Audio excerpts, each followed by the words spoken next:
ओम शांति। राजयोग द्वारा विकारों पर विजय कैसे प्राप्त की जाए, इस बात पर आज हम यहाँ मनन और चिंतन करेंगे। आज के युग को कलयुग कहा जाता है क्योंकि प्रत्येक मनुष्य आत्मा में काम, क्रोध, लोभ, मोह और अहंकार रूपी विकार व्याप्त हैं। इन्हीं विकारों के फल स्वरूप ही मनुष्य दुख और अशांति का अनुभव कर रहा है। मानव ही अपने कर्मों से गिरकर जब विकारों के वशीभूत हो विकर्म करने लग पड़ता है, तब वह दानव बन जाता है। और जब मनुष्य राजयोग द्वारा अपने कर्मों को श्रेष्ठ कर पावन बनाता है, तब वह देवता बन जाता है। शिव बाबा आत्माओं को कहते हैं, हे बच्चे, तुम ही पावन देवता थे और अब तुम ही नीचे गिर गए हो।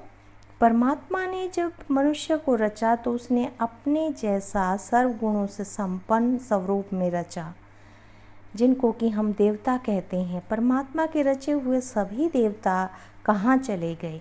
शिव बाबा कहते हैं कि सभी पावन देवता अपने श्रेष्ठ कर्मों की कमाई भोग कर अब कलयुग में विकारी संबंध में आने के कारण विकर्म यानी पाप कर्मों का बोझा ढोते हुए चल रहे हैं। यानी कि देवताएं इसी कलयुग में हैं। वे विकार कैसे उत्पन्न हुए? अगर गहराई से सोचा जाए तो सब विकारों की जड़ है देह अभिमान। सभी विकारों की जड़ देह अभिमान है। जैसे हम अपने आप को पुरुष या स्त्री समझने लग जाते हैं तो काम विकार के वशीभूत हो जाते हैं। इसी के फलस्वरूप वह अपनी ओज और तेज को खो बैठते हैं और शारीरिक रोगों का शिकार होने लगते हैं। काम विकार के परिणाम स्वरूप ही वह जो विकारी संतान पैदा होती है उसके दुख में दुखी रहने लगते हैं। सारा दिन उसी के पीछे धन कमाने में, घर बनाने में लगे रहते हैं। मोह के वशीभूत होकर अपने विवेक को भी खो बैठते हैं कि मैं आत्मा हूँ और क्रोधी स्वभाव का बन जाते हैं। देह के आधार से जो वह अपनी स्त्री, पुत्र, पोत्र आदि मानते हैं, उनकी इच्छाओं को पूरा करने के लिए ज़्यादा से ज़्यादा धन कमाने का यत्न करते हैं और लोभ के वश हो जाते हैं। लोभी नर की तृष्णाएं नहीं मिटती। जब उसे घर और धन मिल भी जाता है तो उसमें ये भाव आ जाता है कि मैं तो एक बड़ा आदमी हूँ, मैं तो 4 बच्चों का बाप हूँ, खानदान ऊंचा है, बड़े बड़े लोगों में मेरा उठना बैठना है। इस प्रकार का उसे अहंकार आ जाता है और देह अभिमान ही सभी दुखों का कारण है। तो जीवन को सुखी शांति में बनाने के लिए घर गृहस्थ छोड़ने की आवश्यकता नहीं है, बल्कि हमें देह अभिमान छोड़ने की आवश्यकता है। इसके लिए आत्मनिष्ठ और योग युक्त होना जरूरी होगा। जब हम स्वयं को आत्मा निश्चय करेंगे तभी हम आत्मनिष्ठ हो सकते हैं, नहीं तो देह समझेंगे तो फिर देह अभिमान आएगा और उससे ये दुखों का कारण बनेगा। फिर हम आगे बात करेंगे काम विकार की, जो कि सबसे आत्मा का सबसे बड़ा दुश्मन है। जैसे कहते हैं ना, कामे पुरुष संसार में काम कटारे चलाए, आदि मध्यांत हो दुखी नरकवासी बन जाए। इस काम विकार ने ही मनुष्य को नरकवासी बना दिया है। इसी विकार के कारण ही कई राजाओं की राजाएं चली गई, देवताएं भी अपना पद गवा बैठे और इस विकार को जीतने से मनुष्य फिर से देवता बन सकता है। इसको जीतने की क्या युक्ति हो सकती है? एक तो भाई भाई की दृष्टि। जब काम विकार को जीतने के लिए आत्मा को अपना अनादि और आदि स्वरूप याद रखना होगा।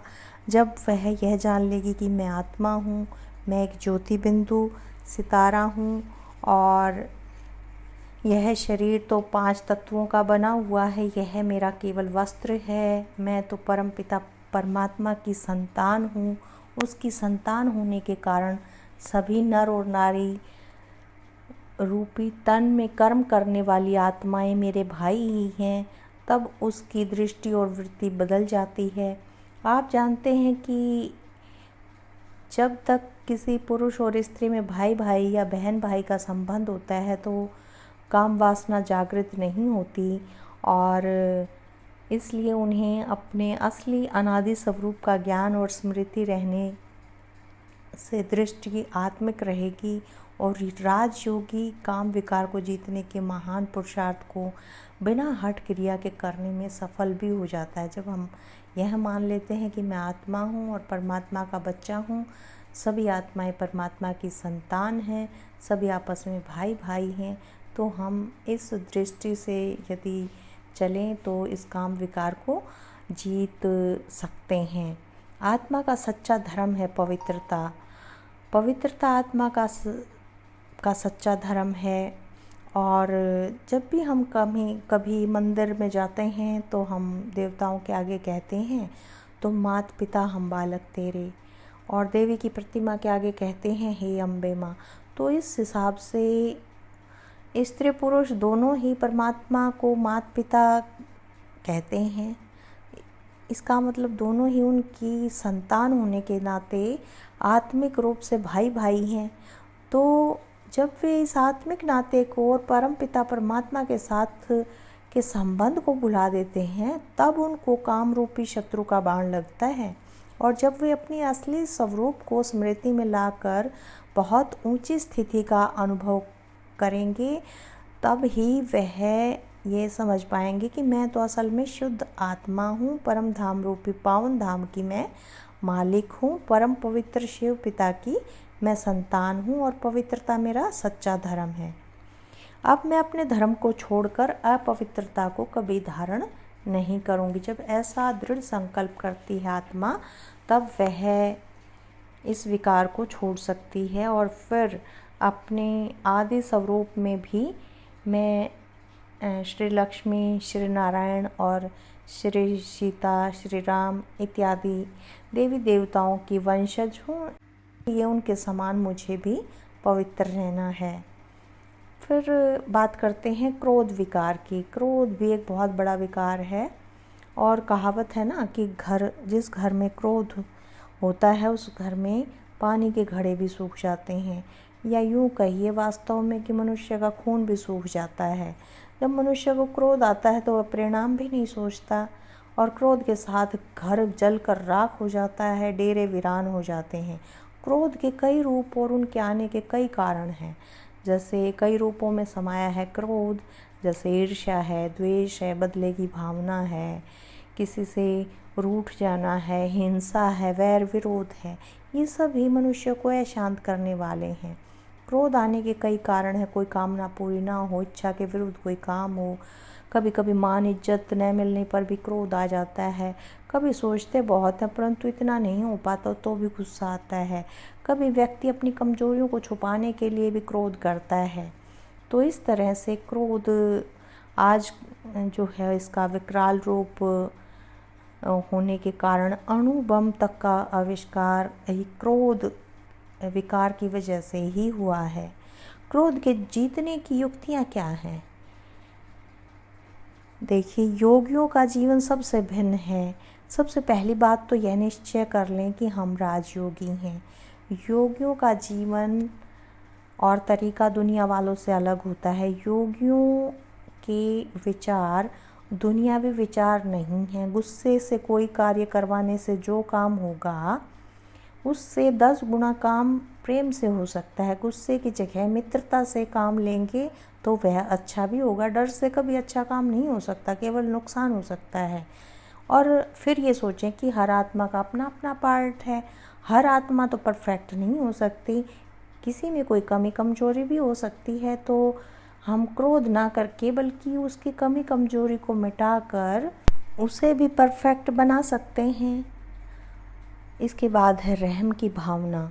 जब हम देखते हैं कि यह आत्मा कमज़ोर है तो हम क्रोध की बजाय उस पर रहम करें और उसकी भूलों को निकाल स्वयं कोई भूल ना करें। क्रोध अगर मैं कर रही हूँ तो यह भी तो एक भूल है, बड़ी भूल। तो हम स्वयं भी तो इसमें अपराधी हो जाएंगे। इसके बाद है सुख देंगे तो सुख मिलेगा। मैं जो दूंगी वही तो मुझे मिलेगा। अगर मुझे सुख चाहिए तो मुझे सुख देना पड़ेगा, और दुख चाहिए तो मैं दुख दूंगी। अब दुख किसको चाहिए? तो सुख चाहिए तो सुख देंगे ना। तो इस टाइप से यदि हम गर्म लोहे को अगर काटना है तो ठंडे लोहे से ही काट सकते हैं, गर्म लोहे को नहीं काट सकता। मनुष्य से यदि ठंडा होकर बात करेंगे तो सफलता जरूर मिलेगी। प्रेम पूर्वक कार्य करने से कोई विघ्न नहीं आएगा। 100 परिवर्तन से ही अन्य का परिवर्तन कर सकते हैं। यदि मैं अपना परिवर्तन कर लूँ या एक क्रोध को छोड़ दूँ तो मैं दूसरे को भी बदल सकता हूँ। जो स्वयं को बदल सकता है वो जग को बदल सकता है। इसके बाद आता है लोभ विकार। लोभ एक ऐसा विकार है जो मनुष्य को बहुत मीठा लगता है। जैसे चींटियाँ चीनी पर आ जाती हैं ना और उसी में उलझ जाती हैं, फंस जाती हैं, ऐसे ही लोभ मनुष्य को भी एक तरह से चस्का लग जाता है।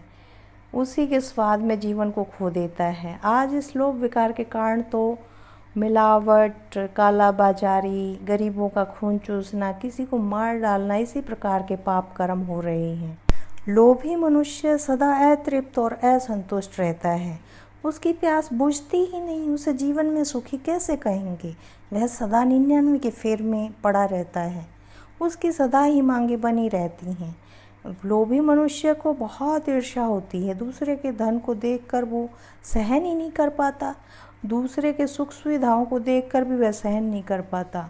अगर किसी को यह साधन उपलब्ध हो भी जाए परंतु मन की शांति और संतोष रूपी धन न हो तो भी वह सुखी कहाँ हुआ। इसलिए कहावत है, लोभी नर कंगाल है, दुख पावत दुख देवत, निर्लोभी सदा सुखी, ईश्वर हरदम देत। अच्छा, लोभ छोड़ने का क्या अर्थ है? लोभ छोड़ने का भाव यह नहीं होता बिल्कुल भी कि हमें धन कमाना ही नहीं है। आज मनुष्य क्या कर रहा है? पेट भरने की बजाय पेटियां भर रहा है। उसके लिए जितने आय नीति के तरीके हैं वो सारे अपना रहे हैं। मनुष्य को सदा नेक तरीके से ही उचित कमाई करनी चाहिए और इससे मनुष्य को बहुत आत्मिक बल मिलता है और परमात्मा से उसकी प्रीति बढ़ती जाती है। मनुष्य यह सोचता है कभी कभी कि अभी तो और धन कमा लूँ, बुढ़ापे में ईश्वर को याद कर लूँगा। क्या यह भरोसा भी है कि वह बुढ़ापे तक जिएगा? फिर बुढ़ापे में क्या मनुष्य लालच छोड़ देगा, इस बात की क्या गारंटी है? इसलिए कहावत है ना कि आप भय बूढ़े और तृष्णा भय जवान। अतः यह तो अभी छोड़ने से ही छूटेगा, इसकी पालना करने से तो बड़ा ही होगा। लोभ छोड़ने की कैसे छोड़ सकते हैं लोभ को? एक सृष्टि की वानप्रस्थ अवस्था आ चुकी है, एक तो हम सभी की वानप्रस्थ अवस्था है, यानी कि अंतिम चरण में चल रहा है सब कुछ। कलयुग अंतिम चरण है। कलयुग में अति हो चुकी है पाप की, अति के बाद ही अंत होता है और इसलिए सब परमपिता शिव परमात्मा की स्मृति में रहने का अभ्यास करें। धन तो केवल एक साधन मात्र है, यह जीवन की सिद्धि नहीं है। अतः इसी के बारे में ज़्यादा ना सोचें, परमात्मा के बारे में ज़्यादा सोचें। जीवन का सारा मूल्यवान समय इसके पीछे लगाना कोई बुद्धिमत्ता नहीं है, यह धन साथ नहीं जाएगा। सिकंदर ने भी अपने सिपाहियों को कह दिया था कि मेरे हाथ कफन से बाहर निकाल देना, ताकि लोगों को शिक्षा मिले कि मनुष्य संसार से कुछ नहीं लेकर जाता, वह खाली हाथ आता है और खाली हाथ ही जाता है। केवल संस्कार रूपी धन उसके साथ जाएगा। ज्ञान धन ही आत्मा का सच्चा अविनाशी धन है। जो परमात्मा ज्ञान रतन आज दे रहा है वह ज्ञान अपने अंदर भरे और वही उसको आगे देवताई पद दिला सकता है। संगम युग पर अपने जीवन को दिव्य और पवित्र बनाकर ही तो वह पद पा सकता है, देवताई पद। तो अब ज्ञान के संचय और योग की कमाई में लग जाना चाहिए, क्योंकि यही आत्मा के साथ चलना है। फिर है मोह विकार।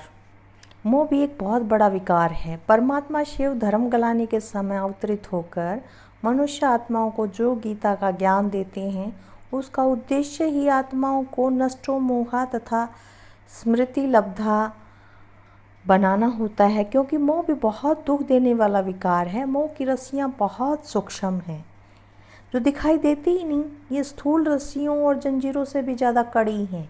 जन्म जन्मांतर तक नहीं टूटती। स्थूल रस्सियाँ तो मनुष्य को बाहर से बांधती हैं, परंतु मोह की रस्सियाँ तो आत्मा को बांधती हैं। लेकिन आश्चर्य तो यह है कि मनुष्य इन रस्सियों को छोड़ने का भी प्रयास नहीं करता।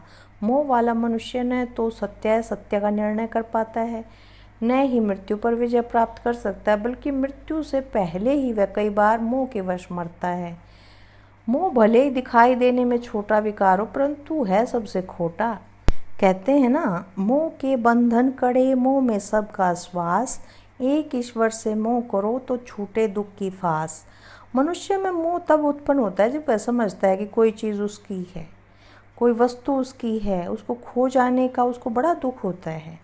या कोई मनुष्य ये समझ ले कि ये मेरा बेटा है, ये मेरा फलाना है। ऐसे जब उसमें उसको अपनी रचना में बड़ा मोह हो जाता है तो बड़ा दुखी होता है।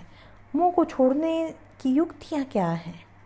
अब सदा बुद्धि में याद रखो कि हमारा तो एक शिव बाबा, दूसरा ना कोई, क्योंकि कोई भी शारीरिक, सांसारिक या पदार्थ अपना नहीं है। मनुष्यों की देह ही जब उससे छूट जानी है तो बाकी क्या चीज़ है जिससे वह मोह ममता रखे? सारी चीज़ें अस्थिर हैं, परिवर्तनशील हैं, विनाशी हैं।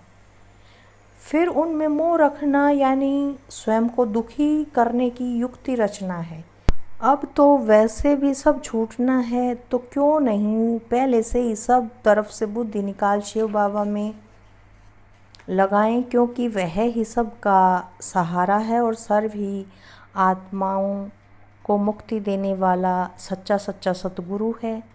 अहंकार विकार स्वयं को दे समझने से ही भौतिक बातों का अहंकार आता है। अहंकारी मनुष्य एक पेड़ जो होता है खजूर का, उसके समान होता है, जो दिखने में तो सुंदर होता है लेकिन काम का किसी का नहीं होता, ना तो यात्रियों को छाया दे सकता और फल भी इतनी ऊपर लगता है जाकर। तो ऐसे ही अहंकारी मनुष्य के गुण होते हैं, उनसे वह किसी को सुख नहीं दे सकता। किसी को सुख न देने के कारण स्वयं भी अहंकार के नीचे छिप जाता है। लोगों की दृष्टि में उसका अहंकार ही खटकता है।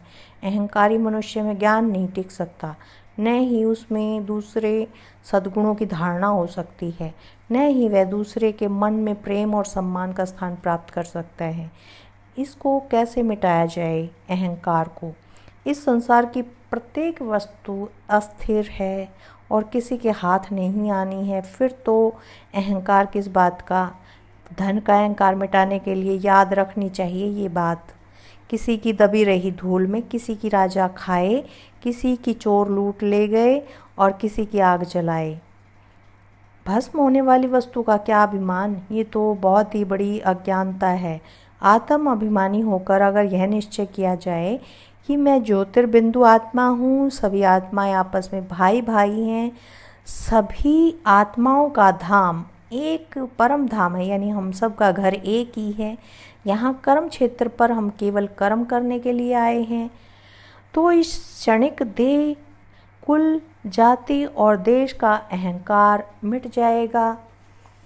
तो सारा विश्व ही एक परिवार है, ये धारणा जब हमारे अंदर आएगी और स्वयं को विश्व सेवाधारी निश्चय करने से भी अहंकार नहीं आएगा।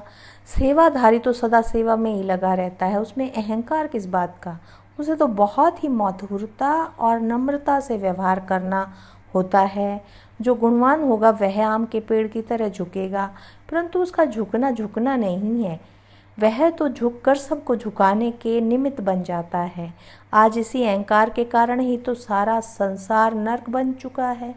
अगर सभी का शुद्ध अहंकार मिट जाए तो इस सृष्टि को स्वर्ग बनाना कोई बड़ी बात नहीं है। जैसे कहा गया है, नर अहंकार जो देगा नर्क में ले जाए, पर अहंकार शुद्ध आत्मा का स्वर्ग धाम पहुँचाए। विकारी मन को सुख कहाँ, ज्ञान बिन टले न विकार। दे अहंकार जो मिट चले, रहे न बाकी चार। राजयोगी शिव पिता के साथ सर्व संबंध जोड़कर विकारों पर विजय पाने की शक्ति पा लेता है। इन विकारों पर जीत पाने से ही मनुष्य जगत जीत सारे विश्व का मालिक देवता बन सकता है। तो आइए हम सभी देवता बने, इस धरा को स्वर्ग बनाएं और जगत जीत बने। ये ज्ञान परमात्मा का है। इसे अधिक से अधिक लोगों में इसको शेयर करें। सभी आत्माएं अपना भाग्य बनाएं। ऐसी कामना के साथ ओम शांति, ओम शांति, ओम शांति।